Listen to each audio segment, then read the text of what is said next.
What's up, everyone? Rob here, the Medicare minister, and I'm back with a brand new Spitting Fire interview for you. And I have Mr. Tracy Lownsberry with me today. Tracy, say hey to everyone. What's up, everybody? All right. And so today we have the honor of talking with Tracy. But before we get into that, as always, I want to remind all of you to click below, subscribe, comment, like, share this episode with someone that you think needs to hear this. Obviously, you know this, if you listen to my channel at all, that I believe you deserve to win. And I pray that today, something that is said will encourage you to keep going after your dreams, to not quit, and to really understand that you can be a winner if you just really stick with it. So, Tracy, once again, thank you so much, man. I know you're a busy guy. And today, what I want to do here in the beginning is just for you to give us a little bit of bio. My channel, I interview people from different spaces and we talk about success principles and leadership principles. But will you just give us a bio, a little bit about you, maybe a little bit of the past, maybe a little bit in the middle there, and kind of bring us up to speed where you're at today? Absolutely. Well, thanks for having me on. We're going to have a lot of fun. Yeah. My background is basically, I'm a health and life insurance agent. I focus on a lot of Medicare and annuity stuff. Before I got into this, I went to college and graduated with a CJ degree, so criminal justice. Wow. I went through the police academy, was a certified law enforcement officer. I also served 8 years as a Army Reserve special operations soldier. Okay. And then the big man upstairs had a different plan for me, that's for sure. And opened some doors that I walked through, and decided that insurance was something that I would try out. I worked for a captive agency for 8 months, did really well with them. Just decided I wanted to go into the independent space. I then became an LOA under an investment advisor and learned a lot of the investment side of things, and then decided, you know what, it's time to branch off and be my own boss and do my own thing and grow the way I want to grow. So a year and a half ago is when I actually started my LLC. And I had 5 agents. No, I had 6 agents, I think. I have 5 now, all GAs, and then we're hiring. Right now, we're hiring 4 for the office. So, wow. Okay, kind of hard to find some quality people right now up where we're at. I think that's the going thing right now. But things will prevail. We'll be all right. Sure. So let me go back a little bit in the story. Where you're at today, obviously it takes a lot of risk to do what you're doing. But how do you think being in that if I remember correctly, you were a cop or in the reserves or something to that effect, if I remember just a few seconds ago? Yeah. What did you learn in that season of your life that really prepared you for where you're at today? Go ahead. It's a great question. So I was a certified law enforcement officer that actually I was never able to actually be out in the field. I never got to that point because some doors were shut in my face, and it was pretty hard. But I can tell you, I learned a lot just being in the college side of it, going through the police academy, being around all those people. I learned a lot as far as self-discipline with a lot of that. Obviously, the military teaches you that as well, but really understanding how to not be casual and how to, there's a saying out there, it's casual makes casualties. So don't be casual. So that kind of taught me how to be a little bit, a little bit more into it pole vaulted me into having a little bit higher goals in my life, which I had never had before. Yeah. What about, and just to kind of, I have my translation degree in insurance needs. So for those, when you said LOA and GAs and all those things, just in case, because I do have a mixture of people that are not in our space. Right. Okay. Some home-based business folks and some other folks as well. But for those that don't know what an LOA agent, it just basically means you become somewhat of an intrapreneur where you work inside someone who owns an agency. But I run into a lot of people that, that hate on that model in this space or think it's a bad way. But what did you learn in that season? Like, because a lot of people go, well, I'll just go do it for myself. And, I'm not going to give up commissions and all those things. But is there a few takeaways that you took away from that season? 100%. I'm not, I used to be the type of guy who was like, no, LOA is bad. It was because I had a bad experience. Sure. But now looking at how I want to hire LOAs and looking at how other agencies do it, if you are a part of a good system, there's nothing wrong with being an LOA at all. Sure. So like my takeaway was unfortunately, I was under somebody who knew absolutely nothing about insurance. Oh, I yeah. was brought on as basically it was supposed to be a partnership. I knew nothing about contracting or what kind of contracts need to be signed and what that really meant. So when I came under as an LOA, I didn't really actually realize what I was doing.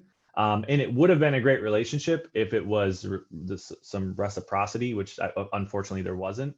So I learned a lot of what not to do when I was under this gentleman, so that when I hire LOAs, I got to make sure that I treat them the way that I'd want to be treated, knowing what I know now about insurance. So it was a huge learning curve for me, and I'd never take it back because it taught me a lot. Sure. And I'm glad, dude, you're spitting some fire right here in the very beginning. So let me go back just for a second. I think so many people want to get a title of owner or a title of doing everything on their own, but they would be horrible stewards of their own agency. Right. And so I love what you just said. In this season, even though it was not the greatest, there was some things going on there. You chose to take that bad experience and go, you know what? Whenever that season comes, I believe, I say when God opens up those doors, for me, that I'm going to be a good steward of what he's given me. And part of being a good steward is learning how to treat people correctly. 100%. Absolutely. Yeah. And so, and go ahead. I was going to say another thing was learning, it doesn't matter what you do. It doesn't matter if you're in insurance or whatever. When you go from being kind of the employee side of things to being the boss or entrepreneur or whatever, I don't think people really understand how much comes with that. How much you either have to put your time into, put your money into, both, or learn it yourself and become proficient at it, so you can not even proficient at it, just get a good handle on 100 million different things that you didn't have to worry about before. Right. It takes time away from things that are super important, like your family. And I would never turn around and go back to what I was doing at all, but there are definitely better ways I could have gotten to the point where I am today. But we fail forward. That's the thing. Yeah, that's so good. And even the model we have here with Justin, I'm technically considered an LOA. I got promoted to COO this past year. I mean, the beginning of the year, and basically took his spot here at the day-to-day operations, so that way we could grow even the Medicare Gurus brand even bigger. But I consider myself what Patrick Bet-David calls an entrepreneur. He allows me to build this Medicare Minister brand, this Spitting Fire brand within the agency. And it's a win-win, right? Absolutely. And so that's what I love about this LOA model, is that it's not stingy. Like there's enough to go around with everyone. There's enough belief in everyone. And even last week when we spoke at our first ever Behind the Agency event, I got to teach a lesson there. And that's the kind of LOA model that really, really cultivates growth in everyone, that you can have your own brand within the brand.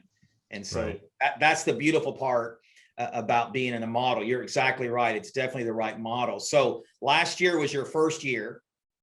First year. Right. Okay. Yep. And I only ask this because when I get people watching, these interviews, and you don't have to give exacts, but premium wise, do you have any kind of numbers, what production wise you guys did as an agency? Compared to when I was an LOA, we grew about 400%. Wow. Yeah. So I'm a big metrics guy. Was that annuities? Was that life? Everything? It was mostly Medicare and annuities. We did a little bit of ancillary stuff when it fit. Definitely need to hit that a lot harder. But it was a lot of MAPDs and then a lot of fixed index annuities. So MAPD is a Medicare Advantage plan. Sure. So Medicare Advantage and fixed index annuities were what we hit the hardest. So what would you say was one of the main contributing factors to that growth? Time management. Time management. 100%. Yep. Time management. It was um, understanding what my time is worth. And every time I was taking I was earlier in my career, I would take hour and a half, 2 hour lunches, or I would just leave early because, I was good at what I did. Sure. And therefore I would find success quickly that day. Success meaning, I'd make a decent amount of sales that day. And then like, all right, I'm good. I'm done. I hit my goal. Yep. And it was like, it was cool for me to be able to do that. Right. But it was like, okay, if I didn't do that, how much could I actually grow? Yeah. And so there's a fire truck going by. Sorry if you can hear that. So how do I take that time I was spending and hone and focus that into my business? And that's exactly what I did. I started writing down daily goals, getting up at the exact same time, making sure I was leaving at the same time, or if I didn't hit a certain goal, making sure I was staying. And I try not to take away from family time as much as I could, because that's super important to me. But there were definitely days or maybe weeks that I sacrificed some time to try to hit what I needed to hit. For us, my wife, she was working and she was pregnant, and she was like, listen, I don't want to work. She hated her job. It was just super stressful for her. She said, I don't want to work at a job. I'd love to be a stay-at-home mom. And I was like, all right, I got you. I'll do it. I was like, give me a month. So give me a month and I'll do it. And it was the first month of annual enrollment period. I replaced her income with renewals in the first month. So, and it was just focused home. I wasn't doing anything special other than I was super focused. When I got in the office, I was doing what I needed to do, and all the way up until I left that day. And time management was the key for me. Yeah. No, I love what you just said, man. It's so easy for us to become complacent when we think we've made enough for that day, or, you get 4 or 5 apps, the first 2 hours, or, in our agency, we do anywhere from about 80 to 100 apps per week. And so I have some agents going, well, I already have my 20 for the week. So I'm done. Yeah. I'm like, well, why don't you go for 30? Why don't you go for 40? Right. And I love what you were saying is that you just had to learn to say, okay, I'm trimming the fat, not the lean, so to speak. The old guy in my church used to say that. He'd say, you got to trim the fat, Rob. You got to trim the fat and not the lean. Right. And so it's learning how to trim all of that distracts you from being focused.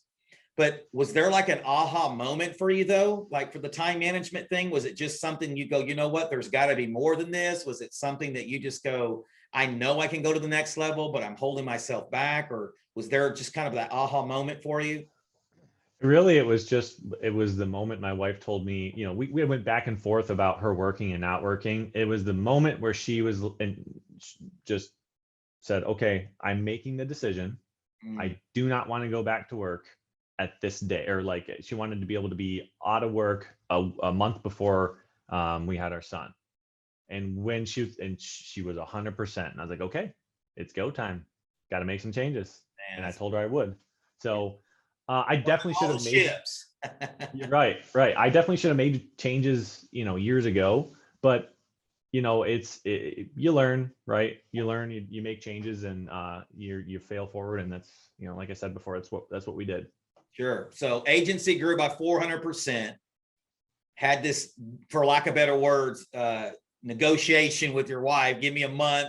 I'm gonna go for it. Got super focused, trimmed everything out that was distracting from your goals or distracting from where you needed to be. Has that rubbed off on some of these other agents that you recruited, or have you seen that permeating your agency? I wish it would have. The problem is my model that I have is my general agents that work with me aren't in my office. They're elsewhere kind of doing their own thing. They all had experience in insurance. So there's no accountability there, unfortunately. Sure. Gotcha. I'm a rare breed in the court, in how I kind of contract agents. But I will say that I just moved into this office like a month or so ago.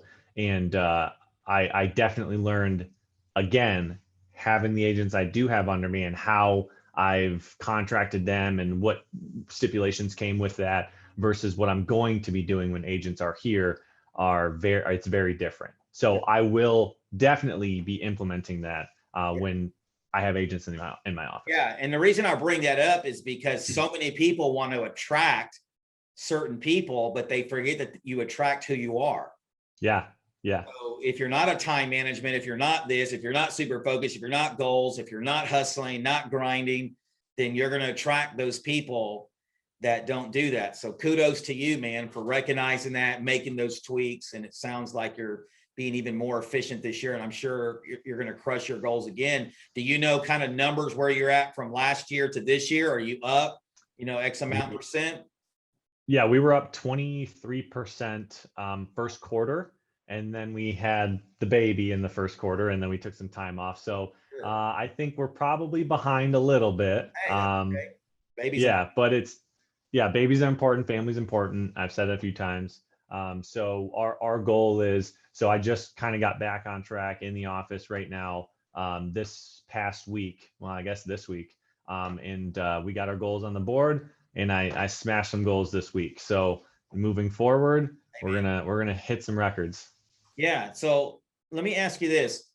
How do you define success? Like, the people that are watching this, we hear all these different definitions of success. And one of my goals with this channel was to interview agency owners, people that are taking the risk in our space and other spaces, that want to go after their dreams, hit their goals. But what does success mean to you? That's a question that I've been asked a few times. And success for me has definitely changed over the years. My definition of success has. If you were to have asked me even just 2 years ago, it probably would have been all monetary based. I want to make X number. I want to buy this house. It was materialism is how I defined it. Now that I have a child, just the way my brain works now just flipped. You hear about people talk about all the time about, kids change you. It's like, how much can they actually change you? Right. And then I had them 3.5 months ago, and my wife did. And it's just like, oh, I get it. Okay. So it's not about me anymore. You never realize how selfish you are until you have children. I'm not saying you can't not be selfish and not have kids. Yeah. But I realized I was a super selfish person with my time, with my goals, and how I define success. So right now, success for me is I want to be able to build a legacy for my family and generations to come. And I also want to make sure that in doing that, I'm not taking away from my family, because I want to be the best dad I possibly can be. And I want to be the best husband I possibly can be. So if I can balance the work life and be able to do those things, which I know I can, because I've seen it, other people do it. I want to do it better than they did it. I want to be the best at what I do. I think we all strive to be the best at what we do, right? And that's the competitiveness, and that comes from the sales side of things. Is a lot of us are competitive people. So when I see somebody else out there doing something in their life that looks great, I want to hit that, but I also want to exceed that. Right. So that's how I define success right now. No, I think that's good, man. You're definitely spitting some fire today again. And here's the thing. And I've been in ministry for a long time. And in ministry, we have this saying that don't sacrifice your family on the altar of ministry. I think it's the same thing in business. I think a lot of high hustlers, people that grind, alpha males, personalities, whatever you want to call it. Right. I think many of them sacrifice their family on the altar of business. And I'll be honest with you, I've been guilty of doing both of those in ministry and in business, because I get so driven, I get so caught up. And it's not that I don't love my family. It's that, as I love what you said, that you've evolved in that. I think sometimes we don't realize that our definition of success can grow as we grow and mature. Our perspective, grows and matures, and we have a different outlook on life. And I find so many people, I'm 46, will be 47. And most of the agents here in the office are 30 or under. And it's interesting to hear their goals. And a lot of them are materialistic and monetary. And I always encourage them, it's got to be more than that, because what's happened is an adversity and suffering and pain, which is going to come. If your why is not deep, like more than shallow, just money, you want a car, you won't make it. Right. No. And you have to evolve and grow. So I appreciate you, sharing some of that. What about a mentor? Did you have a mentor in your life? Did you have someone in your life that you go, you know what, I'm here today because that person, is influence and pouring into my life? I was just talking about this with somebody. They asked me, they said, how are you where you're at? Because I'm the first one in my family to own a successful business. Others have owned businesses that weren't very successful. First one in my family to graduate with a 4-year degree. First one in my family to join the military. So there's a lot of firsts. And people ask me, where'd that come from? Like, who's influencing you? And I'm also the youngest in my family. And I have 3 sisters. And I've watched what my sisters have done and tried to learn what not to do and what to do as well. As far as an actual mentor, I'm still working on one right now. I don't have somebody, and that's an accountability thing too. I would love to have a mentor for an accountability purposes and to push me and grow me. Right now, I'm trying to read as many books as possible because I'm in the process of writing a book. And I'm just reading and getting as much as I can. It's almost like my mentor is my bookshelf. That's kind of my mentor right now. And just taking as much as I can from that is right now is pushing me along. And also going back to the family side, my father was a super hard worker growing up. He owned a business, it was an excavation business, and he worked insane amount of hours. I mean, I didn't see him that much. I knew he loved me because he would work an insane amount of hours so that we could do things that other kids couldn't do or could do also, like, be able to go on field trips and things like that and play sports that cost money. He'd have to go work a ton to be able to pay for that because our family was fairly poor. And I watched him get up, 4 a.m., 5 a.m. each day and not sometimes go to bed till midnight because he's out in his shop working on his trucks to try to save money so he can do it and not pay somebody to do it. And I think that's kind of where the work ethic came in. But the work smart, not hard thing also was a factor. I wanted to make sure that I was doing both, working smart and working hard, and not destroying my body. And so just taking what my family had done and trying to grow from it was a super impactful, I think, in where I'm at in not even being 30 yet. No, I love what you just said because my family's Hispanic. And so there's a stereotypical kind of label that, we're going to be these blue collar, hardworking, around in Mississippi, there's a lot of furniture factory or, this is going to sound funny and hope nobody gets offended in the culture that we're in, but, I'm supposed to be a landscaper because I'm Hispanic, Right. I tell people I'm the whitest collar Mexican guy you'll ever meet. You know what I mean? But the thing is, I agree with you, dude. You're bringing the fire, man. And that is this, that I just learned from one of my mentors long ago to work smarter. I'm going to hustle. I'm up every day at 4:30, bro. I'm ready to hit the ground running. I'm pouring into myself spiritually, motivational, listening to content, reading like you're talking about. But I had to learn that just because I work hard doesn't mean I'm working smart. No. So I learned to work smart. And so, man, I totally 100% agree with you. And there was another thing I want to go back and just real quickly that you said that was gold. And that is, for some of us, our mentor is YouTube. For some of us, Cadone's our mentor on YouTube, or I listen to a lot of Ed Milet, or I'm a big John Maxwell fan. And even have a mentor in business that I pay every month or that coaches me. I have these books of all these pastors and successful leaders and these videos and podcasts that are mentoring me every day and pouring in to my life. So I think sometimes we discount that. We think it has to be someone we call on the phone or someone that we see face to face or on Zoom. But the reality is all that content that you're pouring into your mind and your heart and your soul is really mentoring you and helping you create what John Maxwell calls uphill habits. Would you agree with that? Absolutely. 100%. John Maxwell is one of my favorite authors. And also there's a book out there called Mindset by Dr. Carol Dweck. And it's a fantastic book. It talks about the growth mindset versus the fixed mindset. And that was also pretty integral in my self-awareness and just changing the way that I wanted to think. It was super impactful. And if I could, I don't even know if she's still alive. I have no idea. If I could meet her someday, maybe meet her at the pearly gates, I don't know, and talk with somebody like that. I recommend everybody read that book. It's Sure. fantastic. It's called Mindset. And give us the doctor's name again. Dr. Carol Dweck. Dr. Carol I have Dweck. no idea how old it is. Okay. Yeah, I'm no definitely idea. going to go look it up, man. I'm always looking for new stuff to read. And I'm a firm believer in that leaders are readers. It's cliche. We've heard it for years, but I challenge every new agent or people that I run into, go read, go listen, watch YouTube for 90 days and your life will change. Your mindset. Right. Did you see that in your own life as you really pouring into yourself? Oh yeah, 100%. Yeah. When I started to read, I was never a reader at all. And anything that I did watch on YouTube was always like stupid stuff time wasters, right?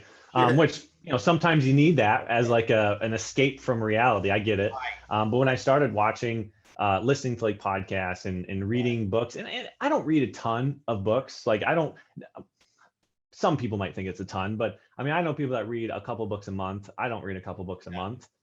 But when I did start to read, and I did start to read articles and blogs of people and watch vlogs and podcasts and all these other things, it definitely made a big impact on it's just up here, man. It's everything. And if you're an entrepreneur or you're not an entrepreneur, you're just a person.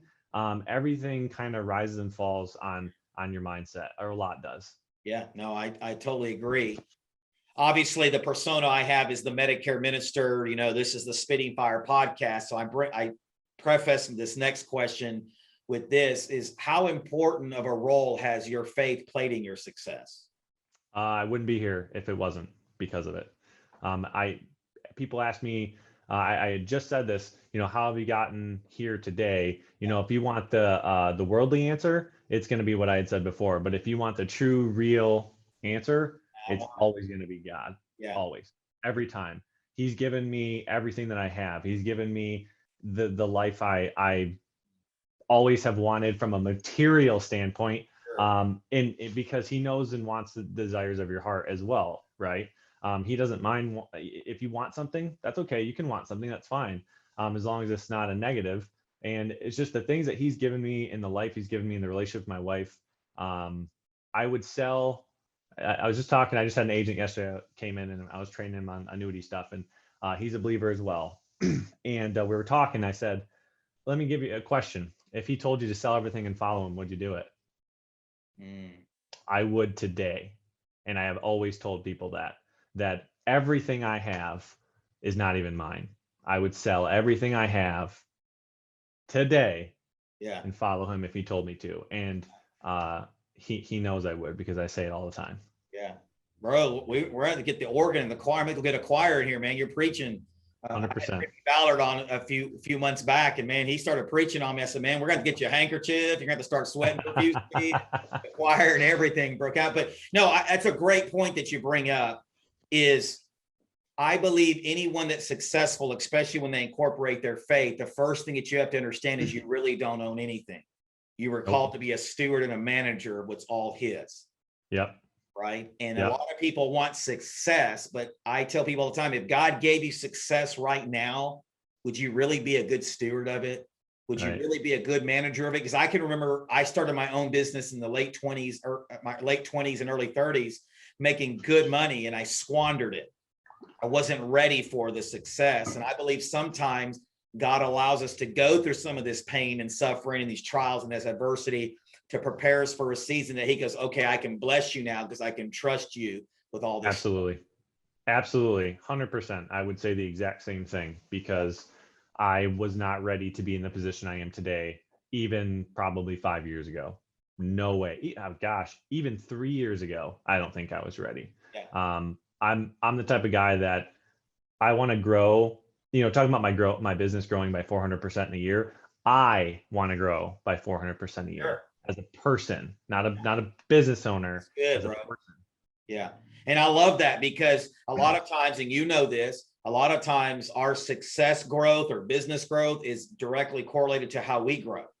Yep. The more that we grow, the more we can grow our agents, or the more that we can grow our business, because we begin to mature and grow. And that's very convicting and very sobering what you said. I was just thinking about it. Would I sell everything today to follow him? Because we like to sing the songs, right? They sound pretty in church, but when the rubber meets the road, are we willing to really let it all go? Or does it have that much of a grip on our hearts? So I appreciate you sharing that. Just a few more things here. I always ask everybody that comes on the show this question. If there was one word that you would use to describe yourself, what would that one word be? Ooh. First gut reaction. Decisive came into my brain for some reason. Okay, decisive. Okay, so part B of that question is, how is your decisiveness contributed to your overall success? In other words, throughout your life, how is that trait in you, that character trait, helped you get to the success level you're at today? There's a quote, and don't tell me who said it, but indecision is the theft of opportunity. Dude, that's so fun. I would say that opportunity came knocking because of my ability to make a decision without really thinking about it a ton. Cody Askins, right? I'm going to name drop him real quick. Yeah. He says that he works out the details later. A lot of times he's a yes man, right? I would say I'm the same way. I'm the same way. Yeah. Does it make me fall flat on my face sometimes? Yes, but guess which way I'm falling? I'm not falling on my back. Yeah. I'm falling on my face. Yes. I had said it, and this is the third time. You fail forward. Yeah. Always fail forward. Yeah. 2 steps forward, 1 step back, 2 steps forward, 1 step back. Because that 1 step back is your learning. Yes. That's how you're learning, right? Yes. Now, I love that. I wrote that down. Indecision is the theft of opportunity. You'll fail your way to success sooner or later. Yeah. Man, that's so good. I wrote that quote down because and I totally agree. I'm a yes man too when it comes to opportunity, man.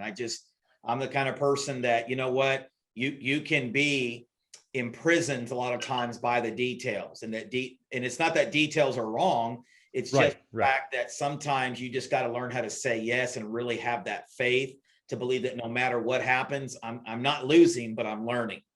Absolutely. And for those of you that are insurance agents out there, the big way I was able to grow my agency this past year by 400% was the fact that I started actually selling the annuity side of things and really going hard at it, when 3 years ago is when I really started doing research on them. So I had 3 years of me researching a product and overanalyzing and never really pulling the trigger on it. I mean, I did with some other people, but really not getting into it because I wanted to know everything there was to know about it. Mm-hmm. You're never going to know everything there is to know about anything. Mm-hmm. Sometimes you just have to take the plunge, work out the details later. No, and our first ever Behind the Agency last week, I did a talk on don't get lost in the weeds. And the whole talk was basically that there's this myth that you have to do this 3-hour presentation, Medicare, and you have to do all this and that. And so many agents fail, if you will, or don't have the success they need to have because they get lost in the weeds. They learn all this stuff, and I got to learn everything before I present, and all these kind of things, instead of just taking massive, imperfect action and just going after it and just letting the pieces fall where they may. I gotta write that down. Massive. Yeah, a lot of people talk about taking massive action, but you know this, Tracy. I mean, you've been around the block a few times. How many times have you went, man, that action was not very perfect at all, but we think massive, perfect action. And I tell people, listen, God doesn't want you to be perfect, but he does want you to progress by his grace. Absolutely. And the only way you can do that is by taking massive, imperfect action. I love it. Talk about spitting fire. Yeah, man, I love what you're saying, bro. We're definitely having a Medicare minister revival here today on the show. Love it. Decisiveness.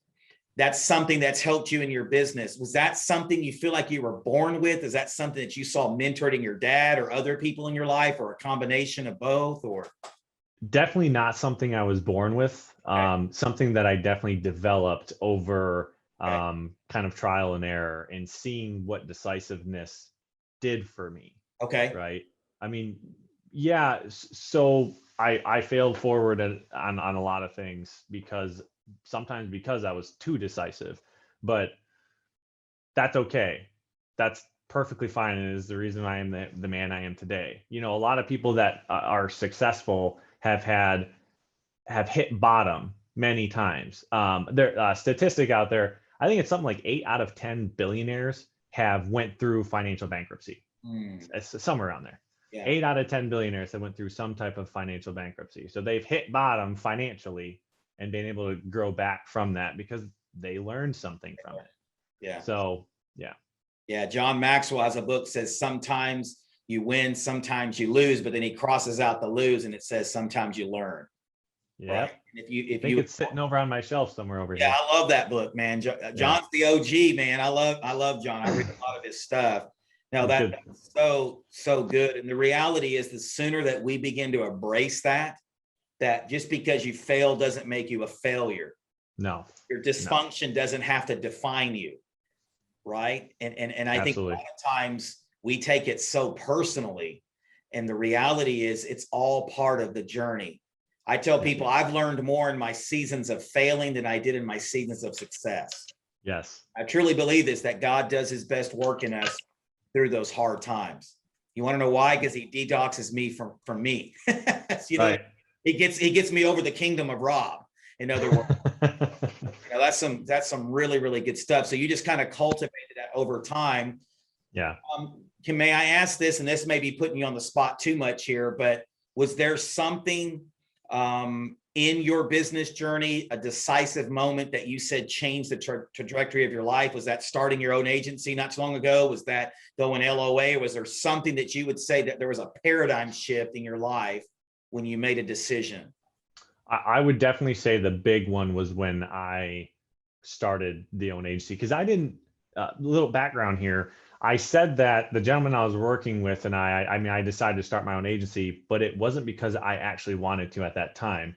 That gentleman actually didn't want me to work with him anymore. It was his decision. Yeah. And it was the best decision that could have ever happened to me. The big reason was because I wasn't I wasn't securities licensed, and he was an investment guy and wanted me to get it, and I didn't want to. So we were just seeing different eyes.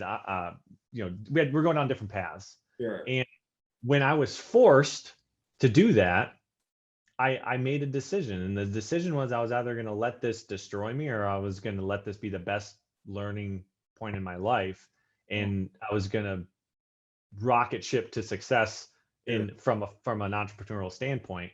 And it was something like in the first, I want to say it was like in the first 3 days or something that had happened. I got like all my contracting done in like 3 days. I got all the training I had to do. I had already applied for my LLC. I had already created a logo, already had a slogan, already creating all my content for my forms and stuff, and changing all the logos on all my PDFs. I did all of it in like the first couple days and was like ready to go because I was like, nope, I'm not going to let this moment in life define me negatively. I'm going to let it define me positively. That's good, man. I think so many people would have allowed that to destroy. Yeah, no sulking. It was. I just told two young guys I went to lunch with, they've had hard lives. I grew up very poor myself, had some hard situations, but I told them, I said, this sounds so insensitive, but no one cares at the end of the day. Yeah. I mean, really, I don't mean that mean. I mean, people care, but you know what I'm saying. Yeah. You have a chance to use it as a platform or a prison. Which one? Oh God, yes. And so, and I said, it's your choice. I can't make the decision for you. So I love that, man. That's definitely bringing some fire as well. Two last things here. What are some final words of some advice that you would give maybe some aspiring entrepreneurs, or maybe there's someone out here who's watching this who goes, I'm this close to pulling that agency trigger, but is there some advice that you would give? Maybe just something that you would help them continue to pursue their dreams in whatever industry or wherever season of life they're in? Surround yourself around people that are going to lift you up, that are doing things better than what you are doing. We talk about going back to religion. Christianity is a communal faith, right? So being around people will help you grow. It's the same thing in everything in life. We're communal people. You need to be around people that are going to push you the way that you think about things differently. I think that's the big reason why I've grown as well, was because I started hanging out and being around people that were way, way more successful than me on a business standpoint and a personal standpoint, and just sponge, soaked it in. So just get around people and understand that bad association can corrupt good character.